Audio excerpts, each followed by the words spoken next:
You search for how to buy shares of Aeries Technology Inc., and this short walkthrough will show the steps. Aeries Technology Inc. trades on NASDAQ under the ticker AERT, and this is an educational guide, not financial advice. To buy shares, you need a broker account, and we will use eToro as an example to demonstrate the process. After registering, you will need to verify your account with an identity document and add funds before placing trades. Use the platform search bar and enter the ticker AERT to find the listing. Make sure the search result clearly shows Aeries Technology Inc. to confirm it's the correct stock. On the asset page, you will see a concise company description and a price chart with recent data.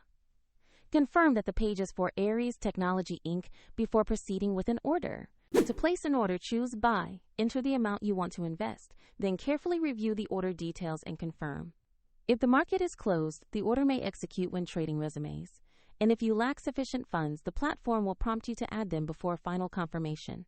After the transaction, your new position will appear in the portfolio where you can monitor it. If you want to try these steps, find the eToro link in the description to follow this walkthrough.